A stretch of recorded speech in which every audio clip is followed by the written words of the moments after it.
Hi friends, मैं जैसा कि हम लोग लास्ट क्लास में भी पढ़ चुके हैं, क्लास फर्स्ट क्लास सेकंड पढ़ लिए हैं। एडीआईटी एंट्रेंस एग्ज़ाम 22 क्लास थर्ड थोड़ा सा डिले हुआ है, बट कोई बात नहीं, चीज़ों को आप समझ लीजिए। यहाँ पे टाइटल पड़ा हुआ है डिस्प्ले पर, लॉजिकल रीजनिंग। इसके लिए आप लोगों ने, कई सारे लोगों ने मुझे कमेंट्स भी करके पूछा था कि सर लॉजिकल रीजनिंग के थोड़े क्वेश्चन बता दीजिए कि टाइप किस तरीके का होगा, और हम लोग तो जानते ही हैं, बट थोड़ा सा आइडिया दे दीजिए।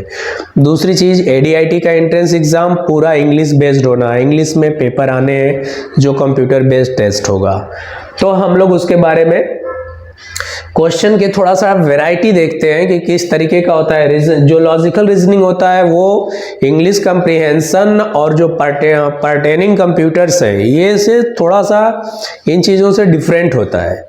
तो आइए देख लेते हैं कि क्वेश्चन किस तरीके का होगा।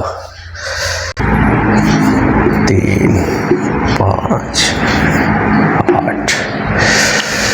अब ये फ्रेंड्स हम लोग के क्वेश्चंस है, how many eights are there in the following sequence which are preceded by 5 but not immediately followed by 3। Question English में है। क्वेश्चन ये कह रहा है कि इसमें कितने ऐसे 8 हैं जो 8 से पहले 5 को फॉलो करते हैं, फॉलोड बाई 5 फॉलो करता है 8 को, लेकिन 8 के इमीडिएट बाद 3 नहीं आता है। ये क्वेश्चन है। तो इसको हमें क्या करना है, यहाँ पे लॉजिक ये लगाना है कि ये समझने की चीज है चीजों को, कि कितने ऐसे 8 हैं जिनके पहले 5 तो है लेकिन तुरंत बाद 3 नहीं है। तो इसकी लॉजिक हम देखेंगे होती क्या है, देख लेते हैं। इसमें नंबर हमें सिर्फ 8 पर ही ध्यान देना है। 8 से पहले 5 है लेकिन तुरंत बाद 3 है, लेकिन यहाँ पे क्या है, नॉट फॉलोड बाई 3, तुरंत 3 नहीं रहना चाहिए, इमीडिएट। अगर हम इस नंबर को देखें तो 8 से पहले 5 तो है, तुरंत 3 नहीं है, इसलिए आपका ये 1 हो गया। अब अगले नंबर पे जाएंगे, 8 से पहले 3 है तो ये नहीं होगा। यहां पे फिर 8 के पास आएंगे तो ये नंबर हो जाएगा। उसके बाद फिर इस 8 के पास आएंगे तो 8 के पास 5 है, फिर ये इमीडिएट 3 है, नहीं होगा, यहां तक नहीं होगा। फिर 8 से पहले 5 है और यहां पर अगर मैं कोई नंबर ले लूं 4, तो इसको भी मैं बोल सकता हूं yes, this is correct.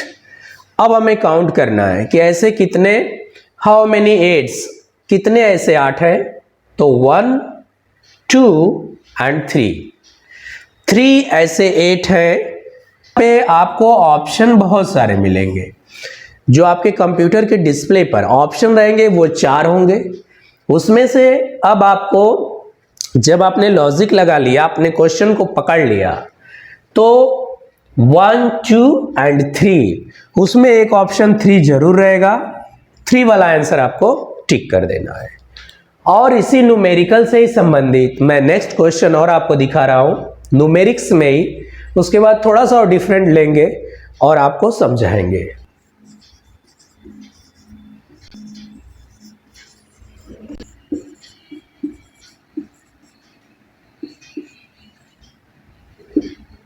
This is the number, complete the series.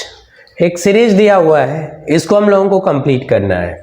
11, 13, 17, 19, 23, 25। Logic इसमें ये लगाना है कि इसमें कुछ मल्टीप्लिकेशन है। 11 के बाद 13 नंबर पाने के लिए, 13 के बाद 17 नंबर पाने के लिए, 17 के बाद 19 नंबर पाने के लिए, यही हमें लॉजिक देखना है।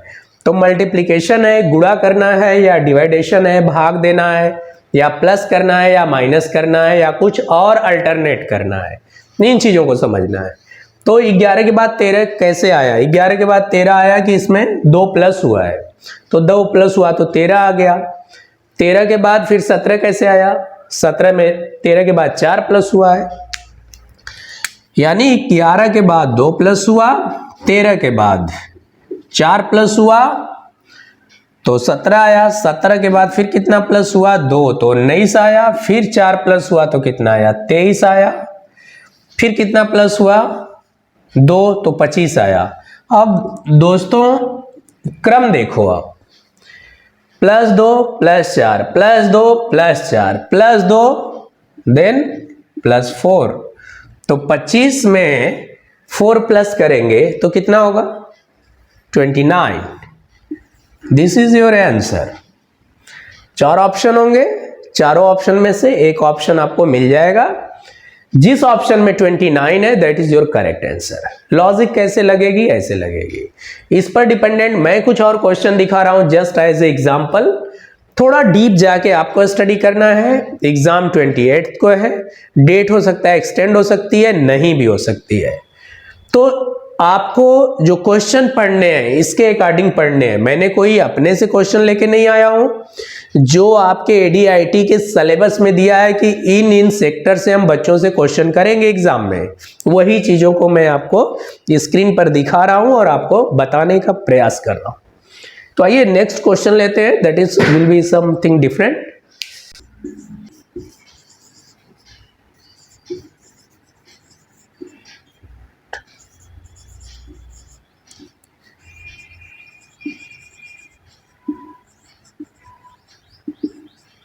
This is something different from that number question. Number से थोड़ा सा अलग क्वेश्चन है। अब इसमें देखना है कि किस तरह के लॉजिक्स का प्रयोग हुआ है, which type of logic can be used over here. हम लोग किस तरह का लॉजिक यहाँ पे यूज कर सकते हैं। एक सिस्टम दिया हुआ है, एक सीक्वेंस दिया हुआ है, ये सीक्वेंस को प्रॉपर करना है। क्वेश्चन पेड़ पौधा बीज फूल लिख करके तो आएगा नहीं, तो you should know the word meaning of this also.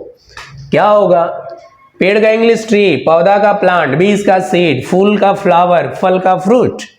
अब इसमें आपको सीक्वेंस देखना है। Just you right the number over here 1 2 3 4 5। सबसे पहले कौन आएगा, सबसे पहले बीज आएगा। बीज का नंबर क्या है 3 है। बीज के बाद क्या होगा, बीज से आपका पौधा बनेगा, तो ये हो गया 2। बीज हो गया, पौधा बन गया। पौधा बनने के बाद क्या होगा, पौधा पेड़ बनेगा, तो 3 2 1, यानी बीज हो गया, पौधा हो गया, पेड़ बन गया। पेड़ में क्या लगेगा, फूल, फूल लग गया। फूल लगने के बाद फूल क्या बनेगा,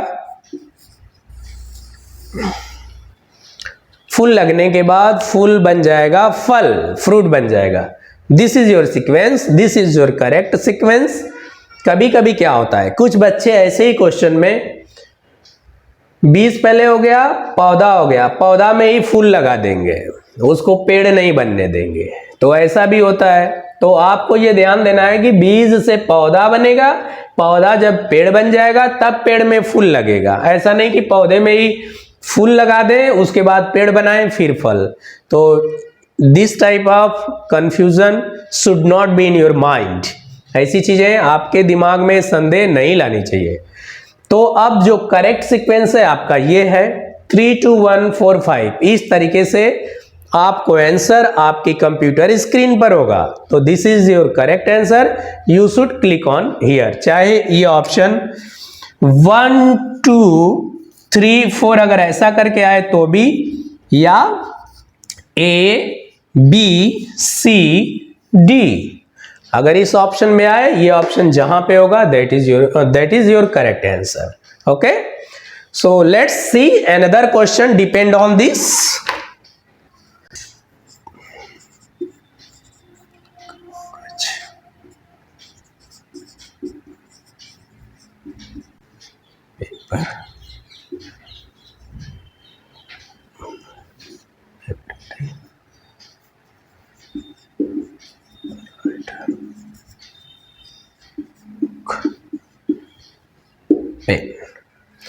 Here also I am written 2 lines. One line is in Hindi, second line is in English. कागज, पुस्तकालय, लेखक, पुस्तक, कलम। कागज की इंग्लिश पेपर, पुस्तकालय की लाइब्रेरी, लेखक की राइटर या ऑथर, पुस्तक की बुक, कलम की पेन।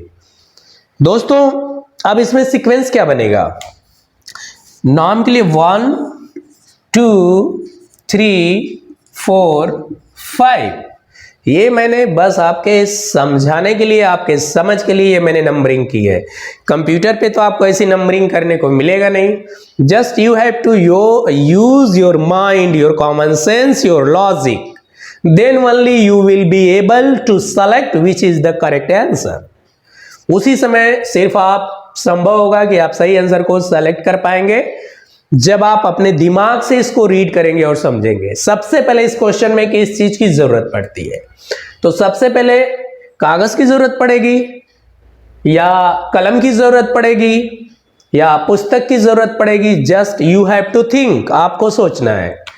अब मैं आपको क्या बोल रहा हूं, सबसे पहले हमें लेखक की जरूरत पड़ेगी, लिखने वाले की जरूरत पड़ेगी। तो इसके लिए राइटर यानी 3, देन राइटर हो गया। राइटर के बाद क्या चाहिए, पेन चाहिए। राइटर के पास पेन हो गई, राइटर मिल गया, पेन मिल गई। राइटर और पेन के बाद हमें क्या लगेगा, पेपर मिल गया। राइटर पेन पेपर हो गया। अब पेपर, राइटर पेन पेपर, अब हमें क्या है, वो पुस्तक को लिखेगा। बुक कितने नंबर पे है, 4। राइटर पेन पेपर पुस्तक यानी बुक, देन हमारी लाइब्रेरी तैयार होगी। बुकों की संख्या से हमारी लाइब्रेरी तैयार होगी। This is your correct answer. अब यह आंसर आपके आंखों के सामने होगा, आपके स्क्रीन पर होगा। यह आंसर आपको अपने माइंड में रीड करना है। ये बहुत इजी क्वेश्चंस हैं। क्वेश्चंस इस तरह से एग्जाम में आपको आ भी सकते हैं, नहीं भी आ सकते। This is the model for you, this is the example for you, this is for understanding to you. यह आपके समझ के लिए ये चीजें हैं। इससे थोड़ी डिफरेंट भी होंगी, थोड़ी टिपिकल भी होंगी। प्रैक्टिस आपको करना है, एग्जाम आपको देना है। और मैं तो बस एक आपको तरीका बता रहा हूं, एक आपको आइडिया दे रहा हूं। किसी चीज की थोड़ी पहले से हमें आइडिया रहती है तो उस चीज को हम बेहतर ढंग से कर पाते हैं। तो आपको बेहतर ढंग से करने के लिए ये चीजें कराई जा रही है। तो this is your correct answer. इस तरीके से आपका क्रम बनेगा। तो ये चीजें हो गई। अगला इसमें और आप डिटेल्स में जाकर के पढ़ेंगे। और अगली जो मैं क्लास लूंगा, जो लॉजिकल रीजनिंग है, अगली क्लास होगी लॉजिकल एनालिटिकल की। तो लॉजिकल एनालिटिकल आप थोड़ा स्टडी अगर कर सकते हैं तो करिएगा, अदरवाइज मैं जल्दी इसकी क्लास आपको दे देता हूं। ओके, तो do your study, start your deep study. Wish you all the best. Thank you so much.